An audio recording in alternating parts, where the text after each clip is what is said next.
Hello guys, it's Loconte19 here, and today I hope to clear some things up about episode 113 of Dragon Ball Super. Before I get into more details, I should give my warning that this video is going to contain major spoilers for the next week's episode, so if you don't want to be spoiled, you can leave. And now, let's begin. There has been a leaked picture of Goku fighting on his base form against Caulifla, who is already using her Super Saiyan form. And from the spoilers that we have gotten, we already know that Caulifla is not going to be able to beat Goku and she will ask for Kale's help. But the spoilers also say that not even Kale can do anything to change the situation. And guys, just a reminder that Goku can't even go Super Saiyan due to the damage from the earlier battle against Jiren.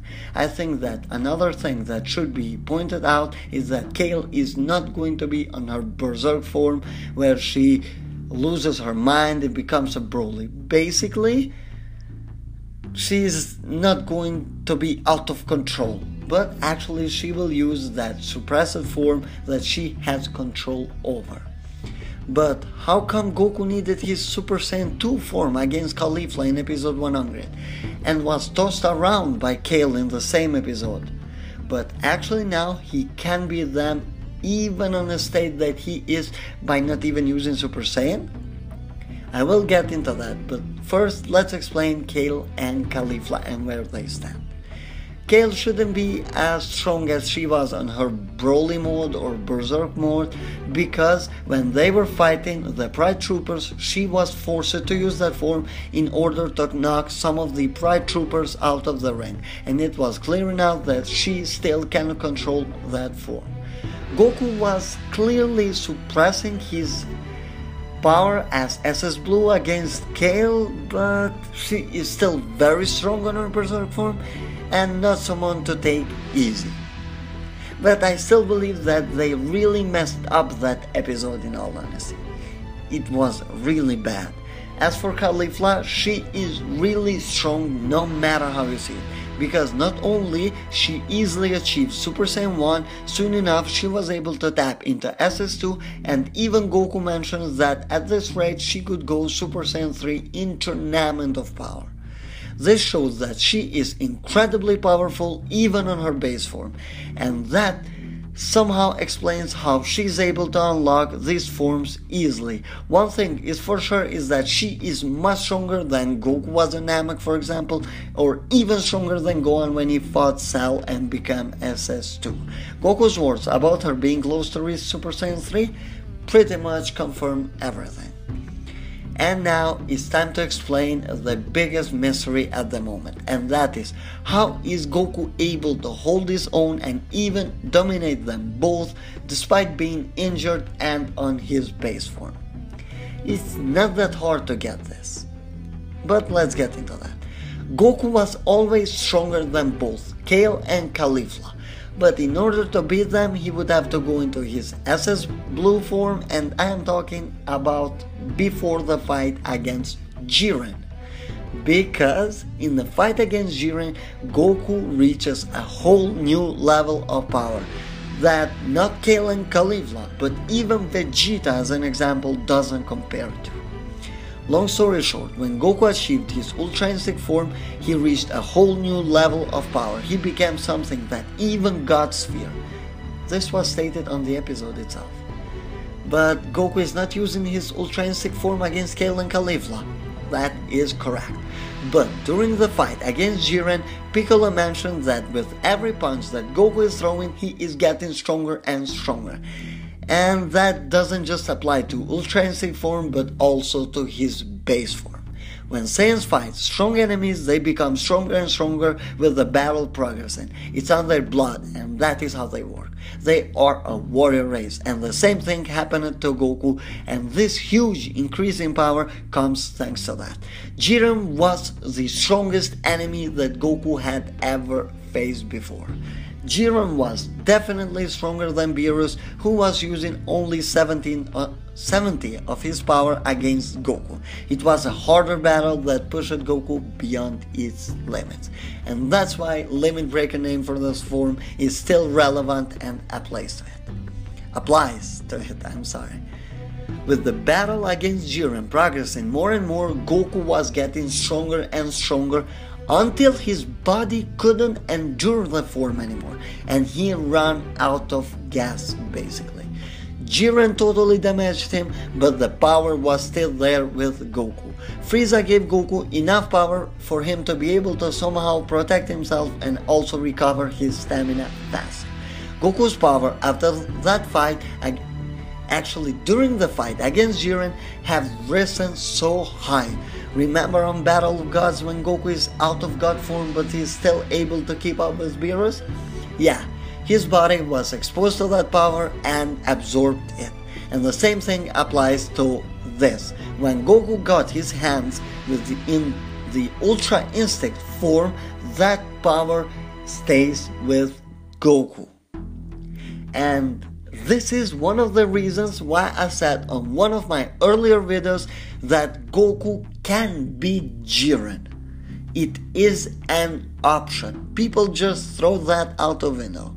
But actually Jiren is a monster, unbelievably strong, but Goku has a chance. Goku has absorbed the power and now is much stronger than he ever could imagine. And that is why he is going to be able to handle both Kale and Caulifla while being injured and in his base form. The only guy able to keep up with Goku on this tournament is Jiren. He has no competition whatsoever. He has become that strong. Goku being able to beat Jiren shouldn't be thrown away, and the same thing as for Goku surpassing Beerus. This form has potential so huge that right now is beyond our imagination. And let's just go back a little bit to the main point. It just makes sense for Goku to be able to beat both Kale and Caulifla on that state. He is far too powerful right now. I wouldn't be happy if they were actually beating Goku up, because Goku beating them? Yeah, even injured, Goku will be able to handle them both. The interesting part will be Berserk Kale against injured Goku. That should be coming up right after this. We have to wait and see about it. But guys, I hope you understood it, because Goku won't be tapping into his Ultra Instinct form. That's true. He will still need to learn how to control it and how to tap actually into that in order to get even a bigger power up. But something else that I want to point out is that when Jiren says that Goku is not a challenge about him anymore, Goku is still kind of shocked. Like, I'm not a challenge for you on this state? He is like that because Goku still feels that he is strong enough. Goku is still not aware of how much power he really possesses. And that's why on his Ultra Instinct form against Jiren, you see him just looking at itself and wondering, like, is this really me? Because that is for sure. Goku wasn't expecting something like this. It has come as shock to him as to everyone else on this tournament so far.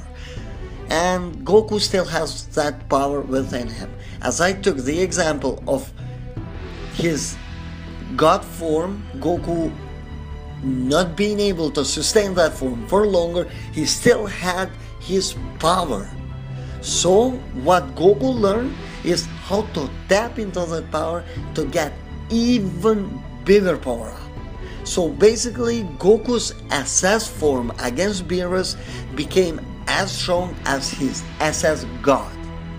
And when Goku added his SS God on top of that, he became even stronger than he actually was. And that thing is going to be applied once again on this. So there is not a single thing wrong with Goku being able to handle both Kale and Caulifla. He is just that strong. It just makes sense that way. Goku is that strong. As I said before, he has no competition but Jiren. If he manages to take out Jiren, Universe 7 is definitely winning this tournament. and Goku will make sure of that. And the last thing that I want to talk is that I'm really excited to see what kind of power is Goku going to get when he taps into his Ultra Instinct form again, because he will be far stronger than he was when he first fought Jiren. But I think it was clear to see that still Jiren was stronger than Goku. And Jiren's power, man, manga confirmed that he is stronger than Belmont, the god of destruction from Universe 11. Toppo himself confirms that. So that says everything. Jiren is totally not going all out. And I believe that when Goku adds his Ultra Instinct form again and manages to use it, he is going to be able to get every little power inside of Jiren out. And that is going to be a battle for us to watch. I cannot wait for that. This was my explanation, guys. I hope you enjoyed it. Thanks for watching, and don't forget to leave a like, comment your thoughts down below, and subscribe to the channel for more content.